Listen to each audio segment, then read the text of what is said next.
আমাদের প্রধান উপদেষ্টা ডক্টর মোহাম্মদ ইউনূস জাতির উদ্দেশ্যে ভাষণ দিয়েছেন গতকাল সন্ধ্যায়। অ্যাপারেন্টলি ভাষণটা হচ্ছে আমাদের স্বাধীনতা দিবস এবং ঈদ উল ফিতরকে সামনে রেখে তিনি শুভেচ্ছা জানিয়েছেন, আমাদের স্বাধীনতার জন্য জনগণের আত্মত্যাগকে স্মরণ করেছেন। এর বাইরে খুব সিগনিফিক্যান্ট কিছু কি তিনি বলেছেন এবং সেই কারণেই মনে হতে পারে এই ভাষণটা কেন দিলেন তিনি। এই প্রশ্নটা আমার মনে পুরো ভাষণটা শোনার পর প্রথম যে প্রশ্নটা জেগেছে সেটা হচ্ছে এটা, কি বলেছেন তিনি সিগনিফিক্যান্ট? নাকি আমরা পাল্টা এভাবে প্রশ্ন করব, সিগনিফিক্যান্ট কিছু না বলে রাদার তিনি খুব সিগনিফিক্যান্ট একটা বার্তা দিয়েছেন, বা আমরা বার্তাটা পেয়েছি এভাবে বলবো। তিনি দিতে চেয়েছেন তা বলছি না, কিন্তু পেয়েছি।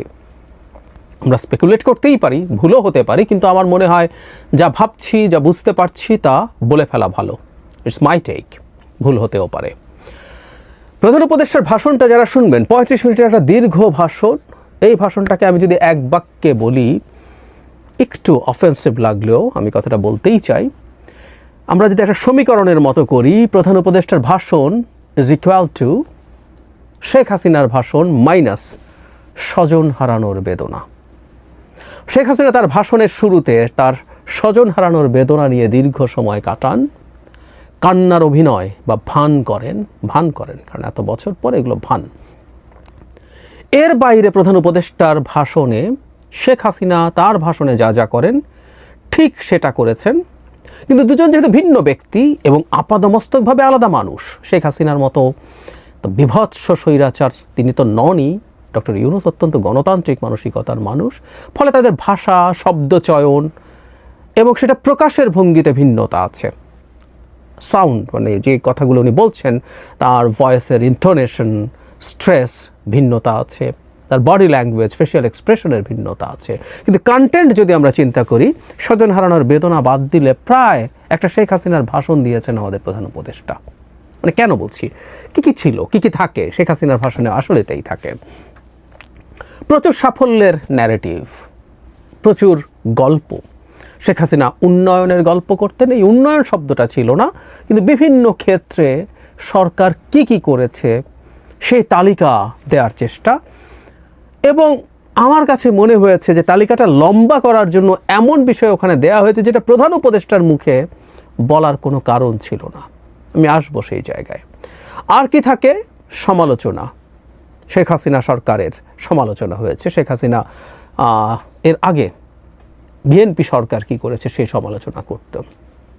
আর কি আছে, আর হচ্ছে থ্রেটস কি আছে সরকারের সামনে, সেগুলো শেখ হাসিনা বলতেন তার সরকারকে কিভাবে ষড়যন্ত্র হচ্ছে। আমাদের প্রধান উপদেষ্টাও সেরকম ষড়যন্ত্রের কথা বলছেন। মোটা দাগে এই কম্পোনেন্টগুলো দিয়েই আসলে এই স্পিচটা। সরকার অর্থনীতির ক্ষেত্রে কী সাফল্য আছে, বিরাট তালিকা।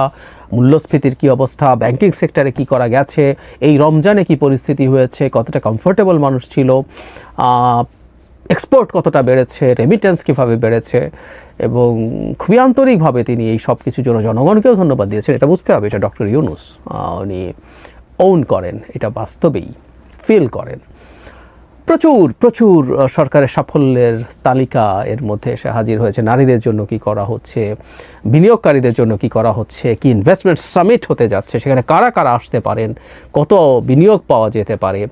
এবং শেখ হাসিনা যেটা করেন সামওয়াট আমার কাছে মনে হয়েছে, আমি ভুল হলে আমি দুঃখিত, সেটা হলো শেখ হাসিনা নিজকে এক ধরনের কাল্ট ফিগার হিসাবে প্রকাশ করার চেষ্টা করেন সবসময়। এই ভাষণে প্রধান উপদেষ্টার মধ্যে একই ধরনের চেষ্টা, যদিও তিনি আমি বলেননি, আমাদের প্রতি, তিনি কোথাও গেছেন, সেখানে কী ধরনের আগ্রহ বিদেশিরা তার প্রতি দেখিয়েছে সেটাকে উনি বেশ গর্ব নিয়ে বলছেন। এটা আসলে সত্যি কথা যদি বলে, এটা বাংলাদেশের প্রতি সম্মান নয়, এটা আমরা জানি। এটা আসলে ফ্র্যাঙ্কলি এটা আমাদের প্রধান উপদেষ্টার প্রতি রেসপেক্ট, এবং এটা আমাদের সৌভাগ্য যে তার মতো মানুষ আমাদের এই সময় দায়িত্বে এসছেন। কিন্তু তার মুখে এই কথাগুলো বারবার শোনা, উনি বেশ কয়েকবার বলেছেন, উনি দাভোসে গিয়ে কতগুলো সেশনে তাকে যেতে হয়েছে। এগুলোর মাধ্যমে তিনি ইন্টারন্যাশনালি কতটা গুরুত্ব পান, তিনি কতটা গুরুত্বপূর্ণ মানুষ, সেটা তার মুখ দিয়ে এসছে। এই কথাগুলো তার মুখ দিয়ে না আসলেই ভালো হতো, কিন্তু এসছে। এভাবে নানান কিছু, আমাদের দুর্নীতি নিয়ে আলাপ করেছেন, সেই দুর্নীতি সমাধানে কী কী করছেন, কীভাবে ডিজিটালাইজ করা হচ্ছে সব কিছু, কীভাবে সব কিছু অনলাইন করা হচ্ছে, এই আলাপগুলো করেছেন। এগুলো চলেছে। এবং ওই যেটা বললাম, তালিকা লম্বা করার অদ্ভুত চেষ্টা ছিল। যেমন একটা উদাহরণ দেই, হাজিদের জন্য একটা অ্যাপ করা হচ্ছে। আমি কাজটাকে খুব তুচ্ছ কাজ সেটা বলছি না, কিন্তু প্রধান উপদেষ্টা যখন ভাষণ দিবেন, তিনি যখন পিক করবেন কোন কোন কাজগুলো তারা করেছেন, তার মধ্যে কি এটা আসতে পারে যে অ্যাপটা রিয়েল টাইম, ওটা বাংলায় হতে পারে, ওটা নানান ইনস্ট্রাকশন দেবে, কোন জায়গায় কি করতে হবে না হবে বলবে, দোয়া পাওয়া যাবে সেখানে, হেলথের কোনো সমস্যা হলে পরামর্শ পাওয়া যাবে, আরও কোনো সমস্যা হলে কল সেন্টারে ফোন করা যাবে, এসব এগুলো কি প্রধান উপদেষ্টার স্পিচে থাকার মতো বিষয়? একেবারেই মনে করি না। তার মানে এটা ঢোকানো হয়েছে তালিকাকে লম্বা করার। প্রধান উপদেষ্টা এটাকে নিয়ে বেশ খানিকটা সময় কথা বলছেন, অত্যন্ত অগুরুত্বপূর্ণ তার স্ট্যান্ডার্ডে, আবারও বলছি। তার মানে সাফল্যের একটা বড় তালিকা তৈরির চেষ্টা ছিল, ব্যর্থতার জন্য কী কী ষড়যন্ত্র আছে সমস্যার জন্য সেটা ছিল, কিন্তু অনিবার্য যে সংকটগুলো নিয়ে, ব্যর্থতাগুলো নিয়ে জনমনে প্রশ্ন আছে, সেগুলো নিয়ে কিন্তু তিনি কথা বলেননি। ওগুলো নিয়ে কিছুটা ব্যর্থতা স্বীকার করলেই বরং ভালো ছিল। বিশেষ করে জননিরাপত্তা। একটা পত্রিকার নিউজে দেখেছি 300 ফিট যে জায়গাটা আছে সেখানে প্রচুর রেস্টুরেন্ট আছে, এবং এখন রাতের এক ধরনের নাইট লাইফ, আমরা এভাবে বলবো, নাইট লাইফের ট্রেন্ড তৈরি হয়েছিল। মানুষ যেত, খেত, রাতে ফিরে আসতো। সেই রেস্টুরেন্টগুলো এখন ফাঁকা পড়ে আছে, কারণ সিকিউরিটি ব্যাপারে মানুষের আশঙ্কা আছে। একটা কথা মনে রাখতে হবে, সিকিউরিটি কতটা খারাপ হয়েছে এটা স্ট্যাটিস্টিক্স না, এটা পারসেপশন। মানুষ যদি মনে করে অবস্থা ভালো না, তা ভালো না। যে কেউ এই খোঁজ নিতে পারেন, পত্রিকাতেই এই নিউজ এসছে যে 300 ফিটের রেস্টুরেন্টগুলোর ব্যবসা লাটে উঠেছে শুধুমাত্র মানুষের নিরাপত্তাহীনতার পারসেপশনের কারণে। তো সেই জায়গাগুলোতে মানুষকে আশ্বস্ত করার আগে নিজেদের কোথায় কোথায় ব্যর্থতা আছে, কিছু ব্যর্থতা অন্তত স্বীকার করা। আমি ব্যর্থতার স্বীকারোক্তি দেখলাম না, সত্যিই দেখলাম না। এবং বহু ক্ষেত্রে অপরাধ হয়ে যাওয়ার পরও যে সরকার ব্যবস্থা নিতে ব্যর্থ হয়েছে সেগুলোর স্বীকৃতি, এটা তাকে শেখ হাসিনার কাছ থেকে আলাদা করতে পারত, কিন্তু দেখলাম সেটা তিনি করলেন না। একসময় উনি করতেন, ইদানিং করছেন না। বিবিসি বাংলার সাথে ইন্টারভিউটার থেকে আমি এই ট্রেন্ডটা খেয়াল করছি। শতভাগ সফল একটা সরকার অ্যাপারেন্টলি মনে হবে তার স্পিচ, এই স্পিচটা দেখলে। তাহলে প্রশ্ন হচ্ছে, তিনি শেখ হাসিনার মতো একটা ভাষণ কেন দিলেন? আমি আবারও ক্লিয়ার করি, এটা বারবার বলছি, আমাকে কেউ ভুল বুঝতে পারেন। শেখ হাসিনার মতো কন্টেন্টের কারণে বলছে শেখ হাসিনার মতো ভাষণ, তার মতো ভাষা, শব্দচয়ন, এটা অসম্ভব ডক্টর ইউনূসকে দিয়ে। এত বাজে নোংরা কথা বলা, এটা আমরা জানি, কিন্তু কন্টেন্ট ওয়াইজের কথা বলছি। তারা কেন এই ধরনের একটা ভাষণ দিতে গেলেন প্রধান উপদেষ্টা?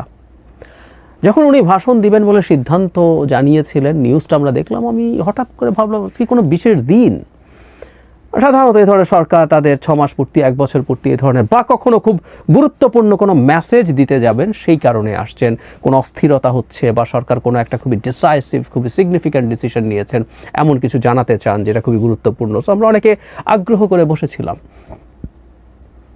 একটা কোনো রকম কোনো গুরুত্বপূর্ণ সিদ্ধান্ত, নতুন কোনো কথা, সংস্কার, ঐক্যমত্য কমিশন, তারা একসাথে হচ্ছে, তারা এখন বসে ঠিক করে একটা চার্টার হবে, নির্বাচন হবে। এবং নির্বাচনের ক্ষেত্রে তিনি নিজেই বলেছেন, আমি আগেও অনেকবার বলেছি, তো উনি বলেছেন এই বছরের ডিসেম্বর থেকে আগামী জুনের মধ্যে, মানে ডিসেম্বরেও হতে পারে, আগামী জুনের আগ পর্যন্ত যে কোনো সময় নির্বাচন হবে। সেই পুরনো কথা, সেই সব পুরনো কথাই আবার নতুন করে সামনে আসলো। একটা কোনো নতুন কথা নেই, জাস্ট সরকার কি কি ক্ষেত্রে কত ভালো করছে, প্রধান উপদেষ্টা কতটা গুরুত্বপূর্ণ, কোথায় কোথায় থ্রেট আছে, গুজবের কথা এনেছেন, আমাদেরকে সতর্ক থাকতে বলেছেন। সাম্প্রতিক সময়ে গুজব একটা বড় প্রবলেম তৈরি করেছে, উইচ ইজ রাইট, সেগুলো তিনি বলার চেষ্টা করেছেন। সো নাথিং নিউ ওয়াজ দেয়ার। তাহলে কেন তিনি ভাষণ দিতে আসলেন? 26শে মার্চকে মাথায় রেখে বা ঈদকে মাথায় রেখে শুভেচ্ছা জানাতে চান না? 35 মিনিট এগুলো নিয়ে এত কাজের ফিরিস্তি দেওয়ার কোনো কারণ নেই। আমরা জানি যে আমরা সরকারকে সমালোচনা করছি অনেকেই, যে সরকার ঠিকমতো কাজ করতে পারছে না, সরকার যতটা এফেক্টিভ হওয়ার কথা, এফিশিয়েন্ট হওয়ার কথা, সেগুলো করছে না। যে গ্রাউন্ডগুলোতে বলছে সেই গ্রাউন্ডগুলো আসলে এখনও একই রয়ে গেল। সরকারের একদম কোনো সাফল্য নেই, কেউ বলছে না। সাফল্য আছে, নিশ্চিতভাবেই আছে। আরও কী করা যেতে পারত, কতটুকু হতে পারত, কতটুকু হওয়া উচিত ছিল নিজের পক্ষে, সেই আলাপগুলো আমরা করি। তো সরকার সাফল্য দেখাতে যাচ্ছে। এখন প্রশ্ন হচ্ছে, সরকার কেন সাফল্য দেখাতে চাইবে? কি প্রয়োজন, কেন তাকে এতটা মরিয়া হয়ে উঠতে হবে? দু কারণের মানুষ সাফল্য দেখানোর চেষ্টা করে, প্রচুর ন্যারেটিভ, উন্নয়নের নানান ভালো কাজের ন্যারেটিভ তৈরি করতে চায়। একটা হলো যে সরকারটা, ইনফ্যাক্ট একটা কারণেই যে ক্ষমতাকে এক্সটেন্ড করতে চায়। এখন যে সরকারটা নির্বাচনের মাধ্যমে ক্ষমতাকে এক্সটেন্ড করতে চায়, ফেয়ার অ্যাকসেপ্টেবল ইলেকশনের মাধ্যমে, সে যেটা করে সেটা জানিয়ে নির্বাচনের জন্য মানুষকে মোটিভেট করার চেষ্টা করে যে আমাকে ভোট দাও, আমি তোমার জন্য এটা করেছি। আর আরেক টাইপের সরকার, শেখ হাসিনার মতো মানুষ প্রচুর উন্নয়নের বয়ান মুহূর্তে মুহূর্তে আমাদের সামনে আনতেন, তিনি, তার হয়ে অন্য লোকজন। সেটাও একই কারণে, যে উল্টো কারণ, সেটা হচ্ছে আমাকে থাকতে দাও, ভোট টোটের দরকার নেই, কারণ আমি তোমাকে উন্নয়ন দিচ্ছি, দেশটাকে আমি স্বর্গ বানিয়ে ফেলছি, সিঙ্গাপুর বানিয়ে ফেলছি, প্যারিস, সুইজারল্যান্ড বানিয়ে ফেলছি, সব ভোট টোটের দরকার নেই, ভোট ছাড়াই আমি আছি, আমি থাকলে এটা করছি, এবং আমি যদি না থাকি অন্য কেউ এসে এটা করবে না। এত বেশি উন্নয়ন, এত বেশি কাজের ফিরিস্তি দেওয়ার প্রধান কারণ এই দুটো।